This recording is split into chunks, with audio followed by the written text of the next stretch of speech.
Hello दोस्तों, आप सभी का स्वागत है शिवानी आर्ट क्लासेज की आज की इस क्लास में। और आज इस क्लास में हम भारतीय ऐतिहासिक कालीन चित्रकला का पार्ट 2 देखेंगे। यूथ कंपटीशन टाइम्स बुक यहाँ पर कराई जा रही है, तो अगर आपने अभी तक चैनल को सब्सक्राइब नहीं किया है, सब्सक्राइब कर बेल आइकन को प्रेस करें, जिससे आने वाले लेटेस्ट वीडियो का नोटिफिकेशन मिलता रहे। चलिए शुरू करते हैं क्वेश्चंस को करना। क्वेश्चन नंबर 21 तक की हो चुका है, अब 22 क्वेश्चन को देखिए। सांची स्तूप की स्थापत्य को ऊपर से नीचे के क्रम में लगाइए। तो यहाँ पर जो आपका राइट आंसर होगा ऑप्शन डी हो जाएगा। Right answer option D, chhatravali, harmika, anda और वेदिका। राइट आंसर डी हो जाएगा। इसके साथ ही यहाँ पर जो कुछ इंपॉर्टेंट फैक्ट्स लिखे हैं उनको हम देख लेते हैं। ठीक है, इस बुक को कराने का एक ही उद्देश्य है कि उसके साथ साथ आप जिसके पास भी बुक नहीं है वो सभी स्टूडेंट यहाँ पर हमारे साथ इस बुक को कर सके, और इसमें जो भी डिस्क्रिप्शन में इंपॉर्टेंट चीज़ें बताई गई हैं उनको भी साथ में आप नोट डाउन कर सकते हैं अपने नोट्स में। ठीक है, तो देखते हैं। सांची स्तूप के ऊपर से नीचे का जो क्रम होता है वो छत्रावली, हर्मिका, अंड और वेदिका होता है। वर्तमान समय में ऊपर के छत्र तथा वेदिका को छोड़कर गुंबद की जो वहाँ पर ऊंचाई है वो 54 फुट है। तो इसको आप नोट कर सकते हैं। सांची के स्तूप में छत्र और वेदिका को छोड़कर, ऊपर के छत्र और वेदिका को छोड़कर गुंबद की जो ऊंचाई है वो 54 फुट है, और गोल आधार व्यास है लगभग 120 फुट का। ठीक है, गुंबद के चारों ओर लगभग 16 फीट ऊंचा चबूतरा भी है जो प्रदक्षिणा पथ का काम देता है। वेदिका के भीतर 7 फीट प्रदक्षिणा पथ पर शिला पट्ट बिछे हुए हैं। हर्मिका तथा त्रिपत्र सहित छत्र यष्टि हैं। सांची के शिल्पांकन में बुद्ध के अलौकिक स्वरूपों की अधिकता भी है। पश्चिमी तोरण में हाथियों की रचना अधिक सजीव तथा स्पष्ट दिखाई देती है। सांची स्तूप पर विदेशी प्रभाव भी रहा है। असीरिया के फूल पत्ती वाले डिजाइन, पश्चिम एशिया के पैर वाले राक्षस तथा नरसिंह, नर स्वान आदि ये सब भी दिखाए गए हैं। तो देखिए, हम आपको भारतीय मूर्तिशिल्प एवं स्थापत्य कला को बहुत अच्छे से करवाएंगे। ठीक है, आगे आने वाले वीडियोस में आपको करवाया जाएगा, तो आप चैनल को ज़रूर सब्सक्राइब कर लें। और यहाँ पर इस बुक को कराने का एक ही उद्देश्य है कि आप फास्ट रिवीजन भी करते हुए चलेंगे एक बार, और साथ ही डिस्क्रिप्शन में जो चीज़ें लिखी हैं उसमें जो इम्पोर्टेंट आपको समझ आता है कि ये बहुत इंपॉर्टेंट है, एग्जाम में पूछा जाता है बार बार, उसको आप अलग से कहीं अपने नोट्स में नोट करते हुए चलेंगे। ठीक है, क्वेश्चन नंबर 23 देखते हैं। सारनाथ स्थित लायन शीर्ष, जिसे लायन कैपिटल भी कहते हैं, किस माध्यम में निर्मित है? तो यहाँ पर इसका आंसर सारनाथ स्तंभ में जो 4 सिंह हैं उनका जो माध्यम है वो चमकदार पत्थर है। तो यहाँ पर आपका आंसर ए बिल्कुल राइट है, चमकदार पत्थर। ठीक है, चमकदार पत्थर। सारनाथ वाले स्तंभ के जो गोल अंड भाग पर है वो 4 महाअजानीय पशु आकृतियां दिखाई गई हैं, और 4 छोटे धर्म चक्र भी हैं। इन पशुओं का जो अंकन है ये बहुत ही प्राचीन है, और ये चारों रक्षक हैं। इन्हें बुद्ध के जन्म, कुल, निष्क्रमण और जन्म का प्रतीक माना जाता है, निष्क्रमण का प्रतीक माना जा रहा है। और ये 4 पशु जो हैं, ये ध्यान दीजिए कि 4 दिशाओं के प्रतीक भी हैं। ठीक है, जो 4 पशु दिखाए गए हैं ये 4 दिशाओं के प्रतीक हैं। गज पूर्व दिशा का है, वृषभ पश्चिम दिशा का है, सिंह जो है उत्तर दिशा का है, घोड़ा दक्षिण दिशा का है। तो ये इंपॉर्टेंट है, आप नोट कर लेंगे। इन चारों आकृतियों के बीचों बीच एक एक धर्म चक्र की आकृति भी है। ठीक है, इन चारों आकृतियों के बीचों बीच में एक धर्म चक्र की आकृति भी है जो चक्रवर्ती सम्राट के चक्र का भाव प्रकट करती है। और आधार पर 4 सिंह पीठ से पीठ जोड़कर 4 दिशाओं में मुंह किए उत्कीर्ण हुए हैं। ठीक है, नेक्स्ट क्वेश्चन देखते हैं। तो यहाँ पर आप देख सकते हैं ये सारनाथ स्थित लायन शीर्ष लायन कैपिटल है। ठीक है, जो चमकदार पत्थर से निर्मित है, और इसमें सारनाथ वाले स्तंभ का ये जो गोल अंड भाग है इस पर 4 पशु आकृतियाँ दिखाई गई हैं और 4 छोटे छोटे धर्म चक्र हैं। ठीक है, ये 4 छोटे छोटे धर्म चक्र हैं और 4 पशु आकृतियाँ भी दिखाई गई हैं। ये चारों जो हैं वो रक्षक हैं। बुद्ध के जन्म के, कुल, निष्क्रमण का प्रतीक इन्हें माना जाता है। और ये 4 पशु जो हैं 4 दिशाओं के प्रतीक भी हैं, जैसा कि मैंने पहले ही बताया। गज जो है वो पूर्व दिशा का है, वृषभ पश्चिम दिशा का, सिंह उत्तर दिशा का, घोड़ा जो है वो दक्षिण दिशा का है। और इन चारों की आकृतियों के बीच बीच में एक एक धर्मचक्र की आकृति भी है। और ये धर्मचक्र की जो आकृति है ये चक्रवर्ती सम्राट के चक्र का भाव प्रकट करती है। इसके आधार पर 4 सिंह जो है वो पीठ से पीठ जोड़कर 4 दिशाओं में मुंह किए हुए उत्कीर्ण आप देख सकते हैं इस इमेज में। बहुत ही बेहतरीन है और इमेज के माध्यम से आप इसे ध्यान रख सकते हैं। तो चलिए नेक्स्ट क्वेश्चन देखते हैं।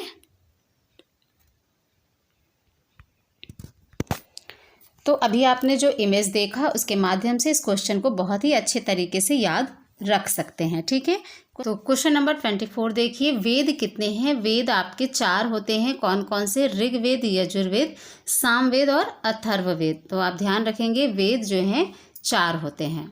नेक्स्ट क्वेश्चन देखते हैं। Question number 25।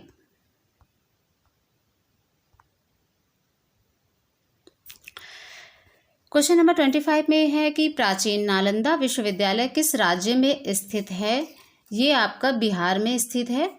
प्राचीन काल के उत्तरार्ध में शिक्षा, ज्ञान व विज्ञान के क्षेत्र में नालंदा विश्वविद्यालय जो है वो बिहार के अभूतपूर्व ख्याति अर्जित कर चुका था। और ह्वेन-सांग के अनुसार यहाँ पर बौद्ध धर्म की महायान शाखा का अध्ययन कराया जाता था और पाली भाषा की शिक्षा भी अनिवार्य रूप में छात्रों को दी जाती थी। तो नालंदा विश्वविद्यालय किस राज्य में स्थित है? तो याद रखेंगे कि बिहार में स्थित है नालंदा विश्वविद्यालय और यहाँ पर बौद्ध धर्म की महायान शाखा का अध्ययन कराया जाता था, ऐसा ह्वेन-सांग के अनुसार है। और पाली भाषा की शिक्षा भी छात्रों को अनिवार्य रूप से दी जाती थी। अगला प्रश्न है क्वेश्चन नंबर 26 देखिए, चित्रकला का प्राचीन नाम क्या था? चित्रकला का जो प्राचीन नाम था शिल्प। ठीक है, चित्रकला को प्राचीन नाम में किस नाम से जाना जाता था? शिल्प। प्राचीन पौराणिक ग्रंथों में चित्रकला एवं वास्तुकला के लिए शिल्प कला का प्रयोग किया जाता था, तो ध्यान रखेंगे। अगला प्रश्न देखते हैं क्वेश्चन नंबर 27। अग्नि पुराण में कलाकार को क्या कहा गया है? तो अग्नि पुराण में कलाकार को योगी कहा जाता है। ठीक है, योगी। अग्नि पुराण में कलाकार को योगी कहा गया है। साथ ही देख लीजिए अग्नि पुराण की जो रचना है वो 200 से 400 ईस्वी के बीच हुई थी और अग्नि पुराण से कला के बारे में जानकारी प्राप्त होती है। इसके 13 अध्यायों में केवल मूर्ति कला का वर्णन किया गया है। इसको भी आप ध्यान रखेंगे कि अग्नि पुराण के 13 अध्यायों में केवल मूर्ति कला का ही वर्णन मिलता है। इसमें कलाकार को योगी की संज्ञा भी प्रदान की गई है। नेक्स्ट क्वेश्चन देखते हैं क्वेश्चन नंबर 28। उदयगिरी की गुफाएं किस धर्म से संबंधित कला को दर्शाती हैं? तो उदयगिरी की जो गुफाएं हैं ये मध्य प्रदेश की राजधानी भोपाल के पास विदिशा नामक स्थान पर स्थित हैं और ये गुप्त कालीन गुफाएं हैं। ठीक है, जो हिंदू धर्म यानी कि वैष्णव धर्म से संबंधित हैं और यहाँ पर लगभग 20 गुफाएं स्थित हैं। इसी गुफा में वराह अवतार नामक कृति की भी रचना मिलती है, यानी कि वराह की मूर्ति भी मिलती है। ठीक है, तो याद रखेंगे उदयगिरी गुफा और उदयगिरी और खंडगिरी की गुफाएं, ये इसमें काफ़ी कन्फ्यूजन हो जाता है। तो आप ये ध्यान रखेंगे कि एक उदयगिरी की जो गुफा है, यहाँ पर जो आपसे क्वेश्चन किया गया है कि उदयगिरी की गुफाएं किस धर्म से संबंधित कला को दर्शाती हैं, तो यहाँ पर आपका जो आंसर होगा वो हिंदू धर्म होगा। ठीक है, हिंदू धर्म होगा। इसके साथ ही जो उदयगिरी और खंडगिरी की गुफाएं पूछी जाती हैं वो भुवनेश्वर में उड़ीसा के पास स्थित हैं और जैन धर्म से संबंधित हैं। तो इसको आप याद रखेंगे कि एक उदयगिरी की गुफा जो आपकी मध्य प्रदेश में विदिशा के समीप स्थित है। ठीक है, ये गुप्तकालीन गुफा है और ये गुफा हिंदू धर्म से संबंधित है और यहाँ पर प्रमुख रूप से विष्णु की मूर्तियाँ हैं और सबसे प्रसिद्ध मूर्ति है वराह मूर्ति। तो ये कुछ इंपॉर्टेंट जानकारी होती है जो आप नोट करते हुए चलेंगे तो आपको रिवीजन टाइम में बहुत ही हेल्प होगी और आप कंफ्यूज नहीं होंगे। अगर आपसे क्वेश्चन पूछा जाए कि उदयगिरी और खंडगिरी की गुफाएं कहाँ पर स्थित हैं, तो ये भुवनेश्वर में उड़ीसा के पास स्थित हैं और ये गुफाएं जैन धर्म से संबंधित हैं। ये गुफाएं खारवेल शासक ने पहाड़ियों को कटवाकर जैन भिक्षुओं के लिए गुहा विहार बनवाए थे और शुंग काल में निर्मित कराई गई गुफाएं हैं। तो इस चीज़ को आप बहुत अच्छी तरीके से याद रखेंगे क्योंकि इसमें बहुत ही कन्फ्यूजन रहती है। अगला प्रश्न देखते हैं। नेक्स्ट क्वेश्चन हमारा है 29 नंबर देखिए, गौतम बुद्ध की जन्मस्थली कहाँ है? ठीक है, क्वेश्चन नंबर 29, गौतम बुद्ध की जन्मस्थली कहाँ है? तो आप अच्छे से जानते होंगे आप लोग कि गौतम बुद्ध की जन्मस्थली लुम्बिनी है। ठीक है, बौद्ध धर्म के संस्थापक गौतम बुद्ध का जन्म जो है वो 563 ईस्वी में कपिलवस्तु के लुम्बिनी नामक स्थान पर हुआ था। इन्हें बोधि वृक्ष के नीचे ज्ञान की प्राप्ति हुई थी और इन्होंने अपना पहला उपदेश भी सारनाथ में दिया था। नेक्स्ट क्वेश्चन देखते हैं, क्वेश्चन नंबर 30, जैन धर्म के संस्थापक एवं प्रथम तीर्थकर कौन थे? तो यहाँ पर आप ऋषभदेव, ठीक है, याद रखिएगा ऋषभदेव।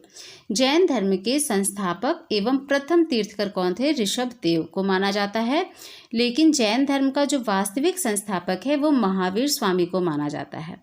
जैन धर्म में कुल 24 तीर्थकर हुए हैं, जिनमें महावीर स्वामी जो हैं वो 24वें तीर्थकर थे।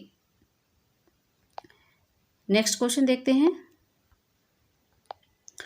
क्वेश्चन नंबर 30 देखिए, थोड़ा क्लियर नहीं है तो आप लोग मैनेज कीजिएगा। ठीक है, गांधार कला किसके समय पनपी थी? हम बोल रहे हैं, इसको आप ध्यान से सुनेंगे तो आंसर आपका गलत नहीं होगा। गांधार कला किसके समय पनपी थी?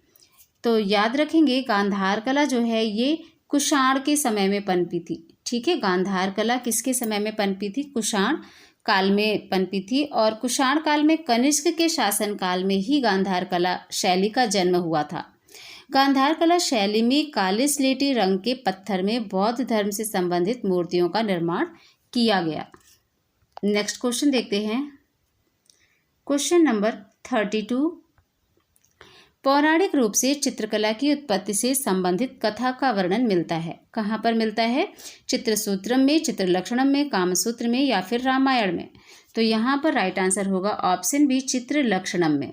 ठीक है, पौराणिक रूप से चित्रकला की उत्पत्ति से संबंधित जो कथा का वर्णन मिलता है वो चित्रलक्षणम में मिलता है। चित्रलक्षण यानी कि चित्रलक्षणम जो चित्रलक्षण ग्रंथ है उसी में पौराणिक रूप से चित्रकला की उत्पत्ति का वर्णन मिलता है। और यहाँ पर नग्नजित नामक राजा ने चित्र की रचना की थी। उस चित्र में ब्रह्मा जी ने जान डालकर चित्र में बने बालक को जिंदा कर दिया था। इसी कारण ब्रह्मा को प्रथम चित्रकार माना जाता है। और एक क्वेश्चन भी आपका कई बार एग्जाम में पूछा गया है टीजीटी में कि पौराणिक रूप से प्रथम चित्रकार किसे माना जाता है? तो पौराणिक रूप से प्रथम चित्रकार ब्रह्मा को माना जाता है, याद रखेंगे। नेक्स्ट प्रश्न देखते हैं, अगला क्वेश्चन, आदिकाल की चित्रकला कब से कब तक मानी जाती है? आदिकाल की चित्रकला कब से कब तक मानी जाती है? तो आप याद रखेंगे 3000 ईसा पूर्व से 50 ईस्वी तक। ठीक है, यहाँ पर आपका ऑप्शन बी राइट हो जाता है। 3000 ईसा पूर्व से 50 ईस्वी तक आदि मानवों द्वारा प्रारंभ की गई कला को ही आदिकाल की चित्रकला कहा जाता है और इसका समय है 3000 ईसा पूर्व से 50 ईस्वी तक। नेक्स्ट प्रश्न देखते हैं, क्वेश्चन नंबर 34।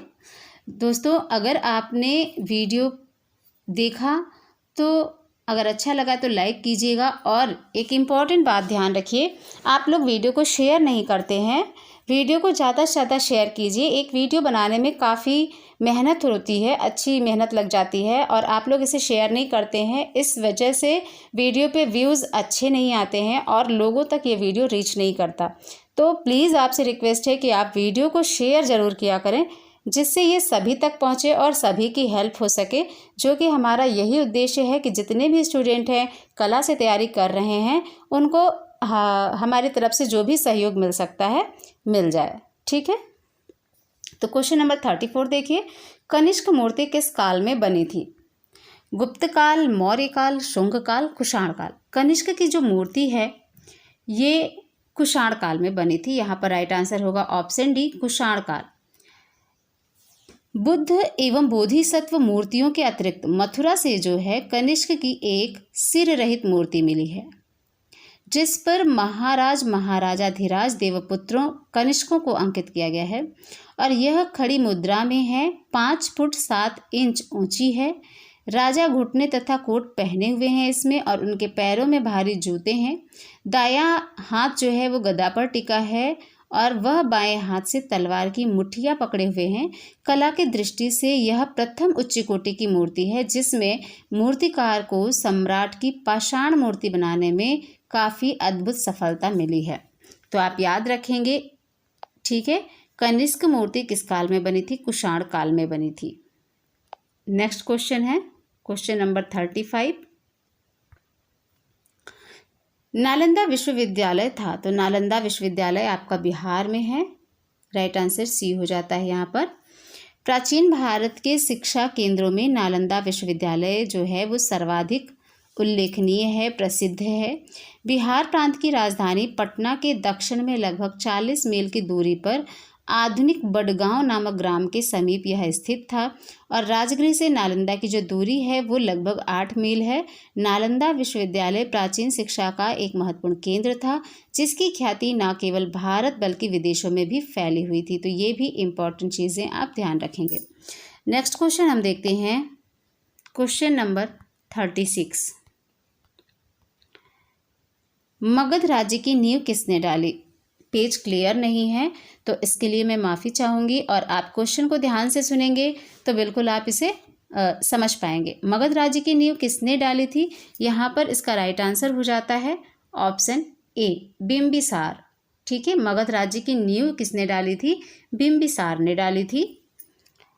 मगध राज्य का जो वास्तविक संस्थापक था वो राजा बिंबिसार ही है, और वह हर्यक कुल से संबंधित था। ये भी आप याद रखेंगे, हर्यक कुल से संबंधित था। हर्यक कुल के लोग नागवंश की एक उपशाखा थे। ठीक है, नेक्स्ट क्वेश्चन देखते हैं क्वेश्चन नंबर 37। गौतम बुद्ध ने निर्वाण कहाँ प्राप्त किया था? तो यहाँ पर आपका राइट आंसर होगा ऑप्शन बी, कुशीनगर। ठीक है, गौतम बुद्ध ने निर्वाण कहाँ प्राप्त किया था? कुशीनगर में।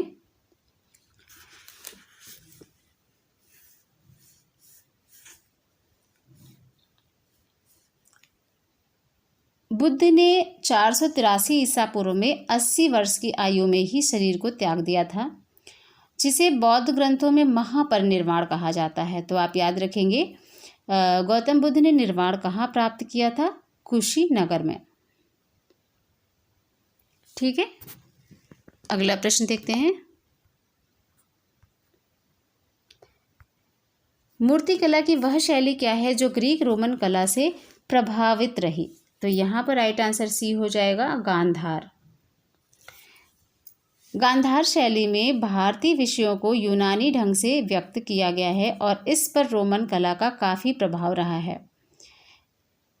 इसी कारण कभी कभी इस कला को यूनानी बौद्ध यानी ग्रीको बुद्धिस्ट, इंडो ग्रीक अथवा ग्रीको रोमन कला भी कहा जाता है। और इस शैली की मूर्तियां जो हैं अफगानिस्तान तथा पाकिस्तान के अनेक प्राचीन स्थलों से प्राप्त हुई हैं, और इसका प्रमुख केंद्र गांधार ही था। इसी कारण यह गांधार कला के नाम से ज़्यादा लोकप्रिय हुई। तो मूर्ति कला की वह शैली क्या है जो ग्रीक रोमन कला से प्रभावित रही? आंसर होगा गांधार। नेक्स्ट क्वेश्चन देखते हैं क्वेश्चन नंबर 39। वेदों की रचना किस भाषा में हुई थी?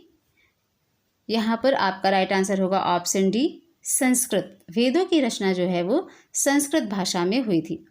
भारत का प्राचीन साहित्य जो है वो बहुत ही विशाल था।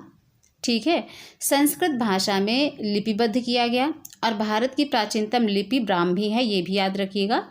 ठीक है, और इसकी उत्पत्ति स्वयं ब्रह्मा से हुई है, और वेदों की रचना भी जो है ये संस्कृत भाषा में हुई है।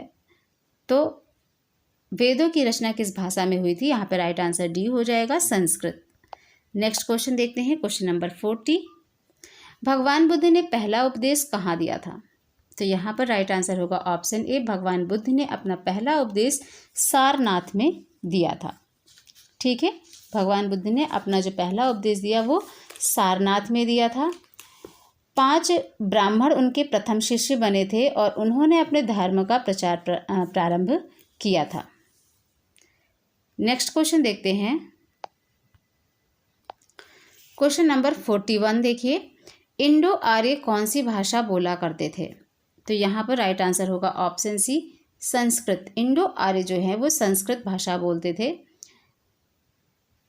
क्वेश्चन नंबर 42 देखिए, पल्लव कला के अंतर्गत किन कला केंद्रों का विकास हुआ? तो यहाँ पर राइट आंसर सी होगा, महाबलीपुरम।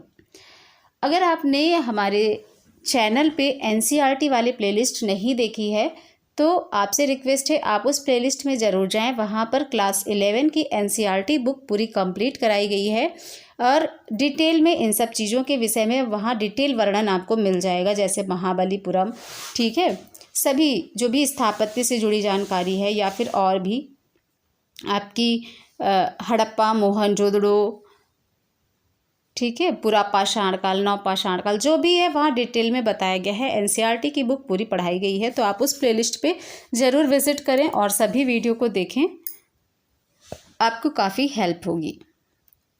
तो ये थे आज के कुछ इम्पॉर्टेंट क्वेश्चन। इसके आगे का भाग हम नेक्स्ट वीडियो में देखेंगे।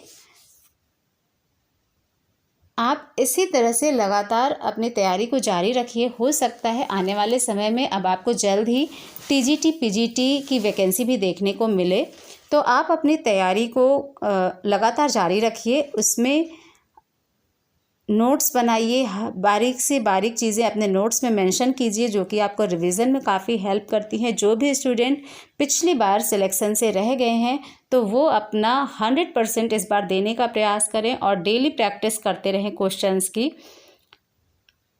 चैनल पे सभी वीडियो दिए गए हैं, एक एक टॉपिक वहाँ पे है। अगर आप ध्यान से एक एक वीडियो को देखते हैं तो निश्चित ही आपको लाभ मिलेगा। चलिए मिलते हैं नेक्स्ट वीडियो में, तब तक के लिए take care and bye bye.